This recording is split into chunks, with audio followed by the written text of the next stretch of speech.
Bismillahirrahmanirrahim. Assalamualaikum warahmatullahi wabarakatuh. Pertama-tama dan utama saya ucapkan tak lupa saya panjatkan puji dan syukur kehadirat Allah Subhanahu wa taala, Tuhan yang Maha Esa, yang mana telah memberikan rahmat dan hidayahnya sehingga saya dapat menyelesaikan tugas dari metodologi penelitian dengan tepat waktu, yang mana mata kuliah ini diampu oleh Bapak Wirmi Eka Putra. Saya, M. Rizal Dika Putra, dengan NIM C1C0202034 akan mempresentasikan materi tentang teknik pengambilan sampel. Baiklah, tanpa memperpanjang durasi video, saya akan melanjutkan materi ini. Pertama, materi yang akan saya bahas. Pertama ada definisi teknik pengambilan sampel. Yang kedua ada jenis-jenis teknik pengumpulan sampel. Ketiga, penentuan jumlah sampel. Dan yang terakhir ada proses penarikan sampel. Materi yang pertama yaitu definisi teknik pengambilan sampel. Teknik sampel menurut Sugiono adalah teknik pengambilan sampel untuk menentukan sampel yang akan digunakan dalam penelitian. Menurut Margono, teknik pengambilan sampel ialah cara untuk menentukan sampel yang jumlahnya sesuai dengan ukuran sampel yang akan dijadikan sumber data sebenarnya, dengan memperhatikan sifat-sifat dan penyebaran populasi agar diperoleh sampel yang representatif. Untuk semakin memperjelas apa itu teknik sampling, menurut Tekken, suatu teknik pengambilan sampel yang ideal mempunyai sifat-sifat sebagai berikut. Yang pertama dapat menghasilkan gambaran yang dapat dipercaya dari seluruh populasi yang diteliti. Yang kedua dapat menentukan presisi atau precision dari hasil penelitian dengan menentukan simpangan baku atau standar deviation dari taksiran yang diperoleh. Yang ketiga sederhana sehingga mudah dilaksanakan. Dan yang terakhir dapat memberikan keterangan sebanyak mungkin dengan biaya yang serendah-rendahnya. Selanjutnya jenis-jenis teknik pengumpulan sampel. Ada bermacam cara atau metode pengambilan sampel yang dapat dipergunakan dalam penelitian. Penarikan sampel pada garis besarnya dibagi dalam dua cara, yaitu probability sampling dan non-probability sampling. Adapun probability sampling itu yaitu pengambilan secara acak yang diketahui jumlah populasinya dan memberikan peluang atau kesempatan yang sama dari setiap unit populasi untuk dijadikan sampel. Penarikan dengan cara ini telah lebih dahulu menetapkan jumlah sampelnya dengan metode penentuan jumlah sampel.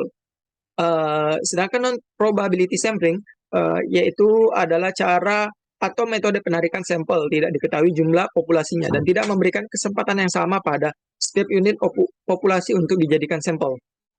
Penarikan sampel dengan probability mempunyai syarat sebagai berikut. Diketahui besarnya populasi induk, besarnya sampel yang diinginkan telah ditentukan. Setiap unsur atau kelompok unsur harus memiliki peluang yang sama untuk dijadikan sampel. Adapun bagian-bagian dari penarikan sampel dengan probability sampling. Pertama, penarikan sampel acak secara sederhana atau simple random sampling. Yaitu cara penarikan sampel dengan memberikan penomoran atau pengkodean terhadap unit-unit populasi yang berbeda, kemudian dilakukan undian terhadap sampel seperti halnya pengocokan dalam suatu arisan sampai dengan jumlah yang ditentukan. Keuntungan menggunakan teknik ini ialah peneliti tidak membutuhkan pengetahuan tentang populasi sebelumnya, bebas dari kesalahan klasifikasi yang memungkinkan dapat terjadi, serta dengan mudah data dianalisis. Yang kedua, penarikan sampel acak atau sistematis atau systematic random sampling. Cara penarikan ini merupakan pengembangan dari sebelumnya. Hanya bedanya cara ini setelah unit populasi diberi penomoran, diberi interval sampel atau kelipatannya dengan rumus K sama dengan N besar dibagi N kecil. Selanjutnya, penarikan sampel random bertahap atau random multi-stage. Penarikan sampel ini merupakan variabel dari cara penarikan acak sistematis tapi lebih kompleks. Caranya ialah dengan menggunakan bentuk sampel acak dengan tahap-tahap. Keuntungannya ialah daftar sampel, identifikasi dan penomoran yang dibutuhkan hanya untuk para anggota dari unit sampling yang dipilih dalam sampel. Selanjutnya ada penarikan sampel acak bertingkat atau berstrata, stratified random sampling. Cara untuk metode penarikan sampel bertingkat atau berstrata yaitu bentuk penarikan sampel secara acak dengan populasi dibagi dalam kedua kelompok atau strata. Tidak dibagi dalam kelompok atau strata, misalnya strata pendidikan, pendapatan, dan lainnya. Penarikan sampel dengan acak bertingkat dibagi ke dalam dua bagian, yaitu sampel acak bertingkat proporsional dan sampel acak bertingkat disproporsional. Selanjutnya penarikan sampel dengan probability sampling yang keempat, yaitu penarikan sampel acak yang kelima maksud saya, yaitu penarikan sampel acak berkelompok atau cluster random sampling. Penarikan sampel ini dilakukan dengan cara membagi atas kelompok-kelompok atau cluster dengan kriteria tertentu. Hal ini dinamakan cluster. Misalnya dari sebuah populasi mempunyai wilayah administrasi yang berbeda. Penarikan sampel untuk kelompoknya dipilih dan dilakukan dengan random, serta dari sejumlah kelompok yang terpilih ditentukan sampelnya secara random.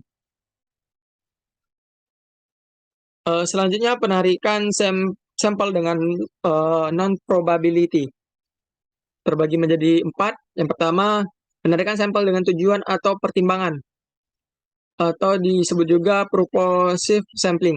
Memilih sampel dari suatu populasi didasarkan pada informasi yang tersedia, dan penentuan sampelnya ditentukan oleh peneliti berdasarkan tujuan dan pertimbangan tertentu yang dianggap dapat memenuhi kriteria yang ditetapkan. Selanjutnya penarikan sampel dengan cara atau teknik bola salju atau snowball sampling. Cara penarikan sampel dengan snowball sampling dilakukan karena sulit untuk mencari sampelnya atau langka atau sedikit. Misalnya mencari konsumen suatu produk yang langka didapat. Cara ini untuk langkah pertama harus mendapatkan subjek atau orang yang pertama untuk dijadikan responden sebagai sampel dengan kasus yang ingin diteliti oleh peneliti. Setelah itu, untuk sampel berikutnya, peneliti mendapatkan keterangan dari orang yang pertama, dan seterusnya secara berantai. Yang ketiga, penarikan sampel berdasarkan kuota atau kuota sampling.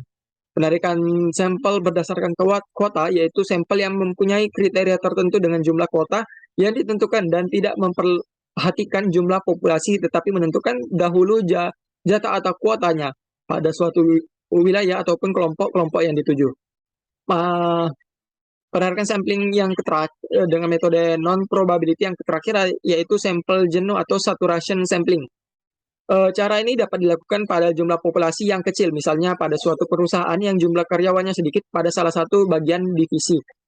Seluruh karyawan pada divisi perusahaan tersebut dijadikan sampel, maka dinamakan sampel jenuh. Materi yang selanjutnya yaitu penentuan jumlah sampel.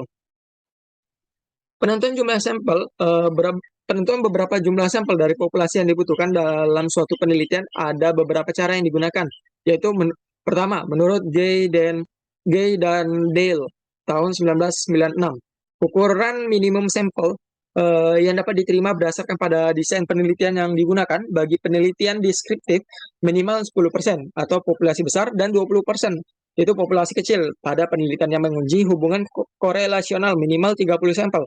Sedangkan penelitian hubungan kausalitas 30 subjek per kelompok. Pada metode eksperimental minimal 15 subjek per kelompok. Yang kedua ada Roscoe tahun 1975. Ukuran sampel yang layak dalam penelitian di antara 30 sampai dengan 500 elemen. Jika sampel dipecah lagi dalam subsampel atau laki-laki, perempuan, SD, SMP, dan SMA, jumlah minimum subsampel sebanyak 30, sedangkan pada penelitian multivariat, termasuk analisis regresi multivariat, ukuran sampel harus beberapa kali lebih besar, atau yaitu 10 kali dari jumlah variabel yang akan dianalisis. Untuk penelitian eksperimen yang sederhana dengan pengendalian yang ketat, ukuran sampel bisa di antara 10 sampai dengan 20 elemen. Tipe selanjutnya yaitu maaf ada sedikit kesalahan. Yang ketiga yaitu menggunakan rumus Slovin. Rumusnya dapat dilihat pada layar ini. Penggunaan rumus Slovin ini langkah pertama tentukan batas toleransi tingkat kesalahan dan tingkat keakurasiannya. Misal batas kesalahan yaitu 5%, berarti memiliki tingkat keakurasiannya sebanyak 95%. Yang keempat yaitu Greci-Morgan. Metode penentuan Metode penentuan jumlah sampel dengan menggunakan tabel dan prinsipnya semakin banyak populasi, semakin kecil sampelnya dalam populasi yang besar.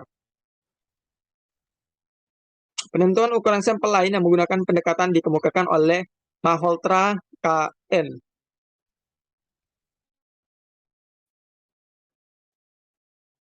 Materi yang terakhir yaitu proses penarikan sampel. Ada proses penarikan sampel merupakan cara kita dalam memilih sampel untuk studi tertentu. Proses penarikan sampel terdiri dari beberapa tahapan yaitu sebagai berikut. Tahap pertama yaitu memilih populasi. Proses awal ialah menentukan populasi yang menarik untuk dipelajari. Suatu populasi yang baik ialah mencakup rancangan eksplisit semua elemen yang terlibat biasanya meliputi 4 komponen yaitu elemen unit sampling, keluasan skop dan waktu. Tahap yang kedua itu memilih unit sampling. Unit sampling adalah unit analisis dari mana sampel diambil atau berasal. Karena kompleksitas penelitian dan banyaknya desain sampel, maka pemilihan unit-unit sampling harus dilakukan dengan seksama. Tahap ketiga yaitu memilih kerangka sampling.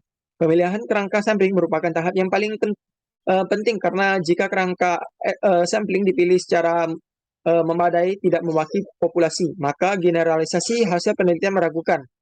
Tahap yang keempat, memilih desain sampel. Desain sampel merupakan tipe metode atau pendekatan yang digunakan untuk memilih unit-unit analisis studi. Desain sampel sebaiknya dipilih sesuai dengan tujuan penelitian. Tahap kelima yaitu memilih ukuran sampel. Ukuran sampel tergantung beberapa faktor yang mempengaruhi diantaranya sebagai berikut. Yang pertama ada homogenitas unit-unit sampel. Secara umum, semakin mirip unit-unit sampel dalam satu populasi, semakin kecil sampel yang dibutuhkan untuk memperkirakan parameter-parameter populasi.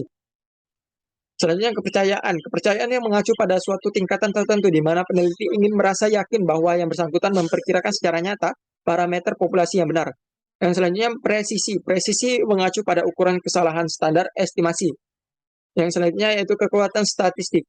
Istilah ini mengacu pada adanya kemampuan mendeteksi perbedaan dalam situasi pengujian hipotesis.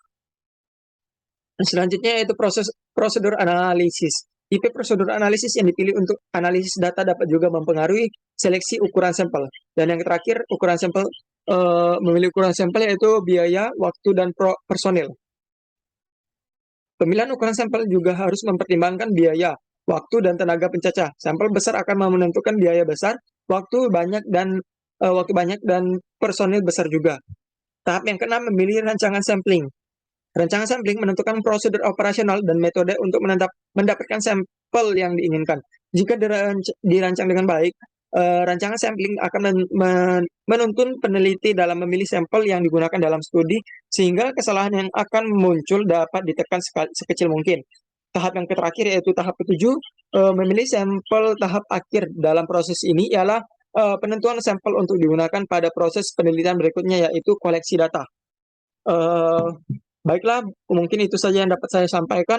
Lebih dan kurangnya saya mohon maaf. Saya akhiri, wabillahi taufik wal hidayah. Wassalamualaikum warahmatullahi wabarakatuh.